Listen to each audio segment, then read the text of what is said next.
अस्सलाम वालेकुम dear student, मैं हूं कासिम खटक। आप देख रहे हो मेरे YouTube channel biology teacher Qasim के। आज का मेरा टॉपिक है sorry second year biology, chapter number 24 evolution. Evolution पर आज इस चैप्टर के वीडियो नंबर 7 है। इससे पहले 6 वीडियो लेक्चर अपलोड कर चुका हूं जी। तो सेकंड लास्ट टॉपिक है इस चैप्टर का, थ्योरी ऑफ ऑर्गेनिक एवोल्यूशन में लामार्किज्म, डार्विनिज्म और इसके बाद फिर न्यू डार्विनिज्म की थ्योरी को हम पहुंच गए। वो सफर जो 1809 से शुरू हुआ था, वो ऑलमोस्ट तकरीबन 1940 पर खत्म हो गया।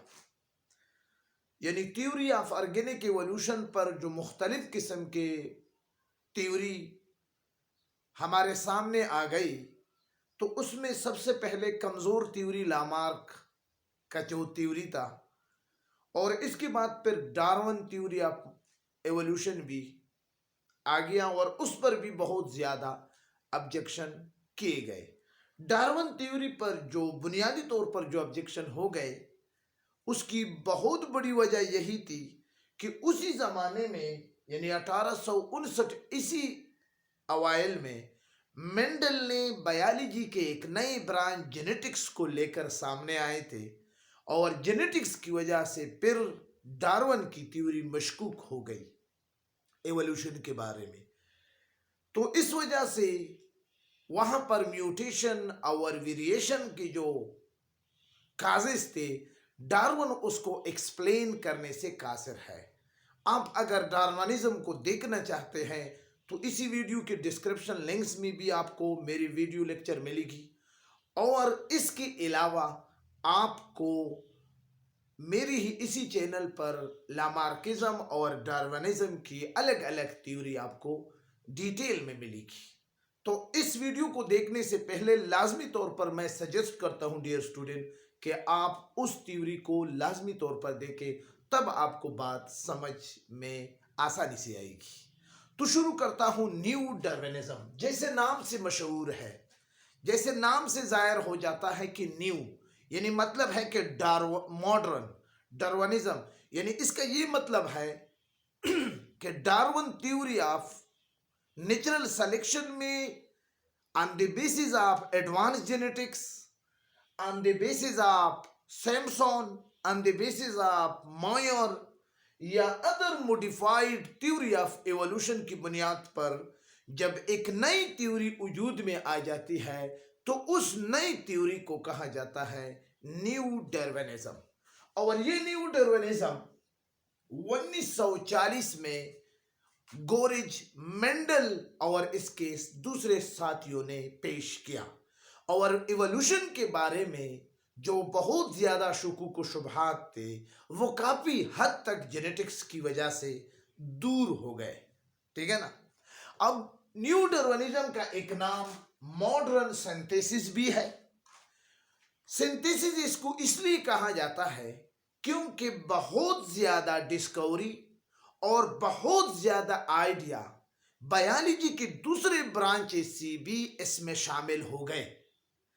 अब एवोल्यूशन को मालूम करने के लिए आपको पैलेंटोलॉजी, जो कि बायोलॉजी का ब्रांच है, study of fossil, study of dead remain, और इसी तरह बायोजियोग्राफी यानी डिस्ट्रीब्यूशन ऑफ एनिमल, जब को आप इसको लिए अब स्टडी करेंगे, ecology, relation of biotic and abiotic environment का जो स्टडी है वो भी आप लाजमी तौर पर करेंगे।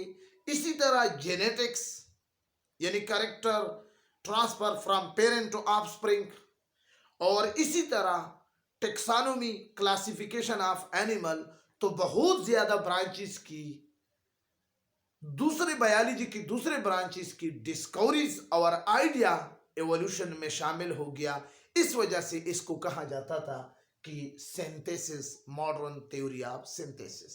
तो जी, इस थ्योरी के मुताबिक इस नए थ्योरी ऑफ ऑर्गेनिक एवोल्यूशन में यानी लिविंग ऑर्गेनिज्म में जो इवोल्यूशन हुआ है, एक स्पीशीज से दूसरी स्पीशीज बनी है, तो न्यू डार्विनिज्म वो कौन कौन सी चीजों को लाती है कि जो कि इवोल्यूशन की सबब बनती है? तो वो 5 चीजों को सामने लाती है।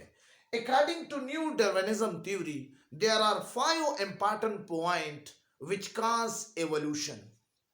अब जी, जीन एंड क्रोमोसोमल म्यूटेशन। सबसे पहले कि भाई जीन और क्रोमोसोम में अगर चेंजेस आ जाए तो उस वजह से जो म्यूटेशन आ जाता है, तो यही म्यूटेशन इवोल्यूशन की सबब बनेगी।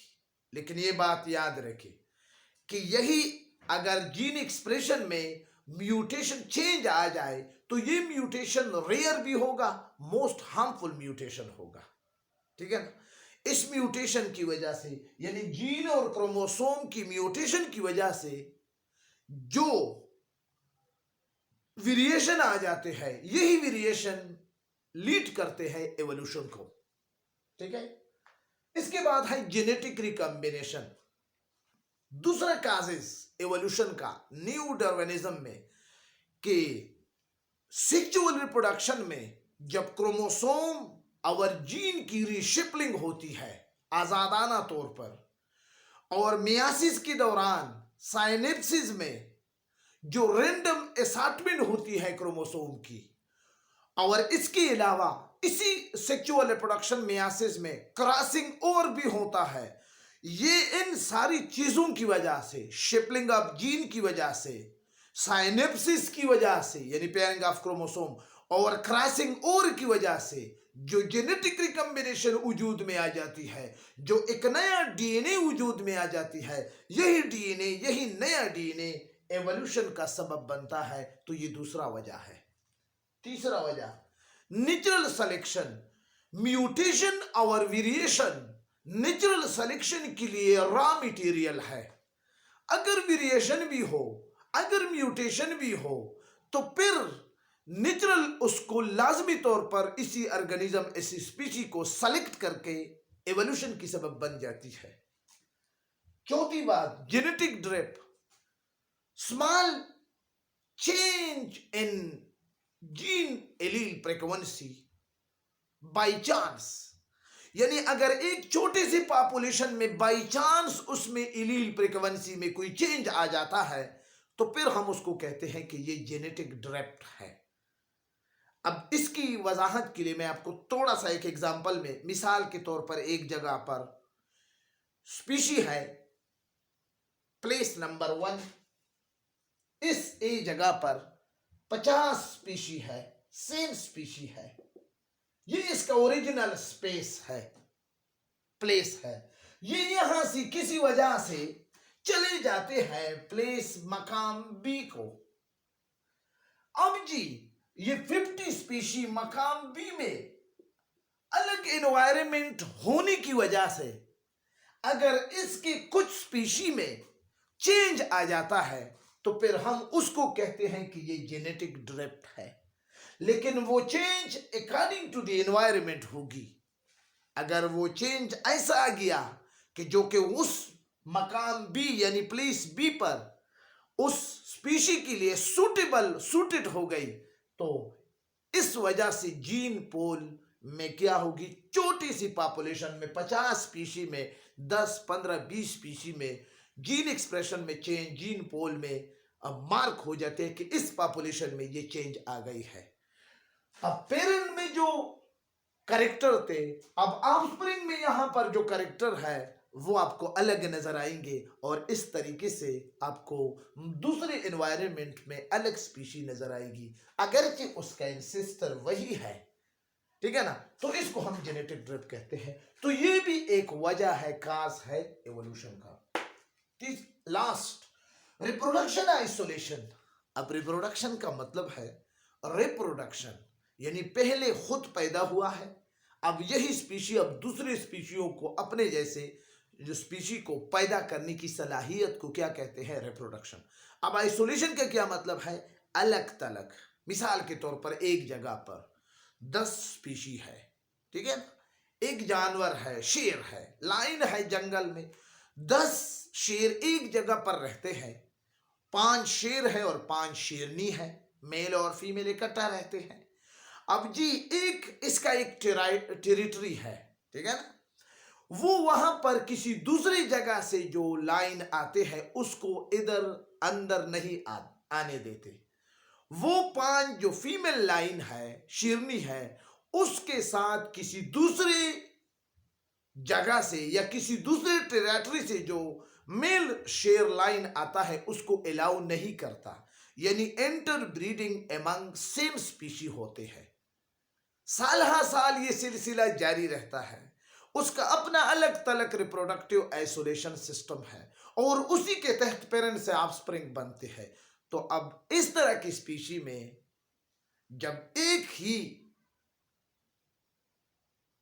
ग्रुप में एक ही कुछ स्पीशी में एक अलग जगह पर एक टेरिटरी में इसी तरह ये सिलसिला जारी रहे तो फिर एक वक्त इसमें लाजमी तौर पर स्प्लिटिंग होगी, वेरिएशन आएगी और ये वेरिएशन आगे जाकर एक नई स्पीशी को बनाने में कामयाब हो जाएगी। तो फिर हम उसको क्या कहते हैं कि ये यहाँ पर रिप्रोडक्शन आइसोलेशन काज हुआ है, एवोल्यूशन काज हुआ है। किस वजह से? रिप्रोडक्शन आइसोलेशन, क्योंकि यहाँ पर वो किसी दूसरी स्पीशी को, डिफरेंट स्पीशी को ब्रीडिंग में एंटर ब्रीडिंग वो अलाउ नहीं करते। अब देखो एक इंट्रा ब्रीडिंग है और एक एंटर ब्रीडिंग है, ठीक है ना। जब एंटर ब्रीडिंग ये अलाउड नहीं करते तो लाजमी तौर पर वहां पर क्या होगी? एवोल्यूशन होगी। तो ये all about causes of evolution, I think इतना ही काफ़ी है। नेक्स्ट इंशाल्लाह एविडेंस ऑफ एवोल्यूशन के साथ फिर हाजिर होऊंगा। उस वक्त तक इजाज़त चाहता हूँ। डियर स्टूडेंट, ये सब कुछ हम आप लोगों के लिए कर रहे हैं। अगर आप लोग हमें पॉजिटिव रिस्पांस देंगे तो इंशाल्लाह हम इससे भी ज़्यादा बढ़कर आपके लिए वैलिड चीज़ों को सामने लाने की कोशिश करेंगे। इजाज़त चाहता हूँ, अपने दुआओं में याद रखें। खुदा हाफिज़।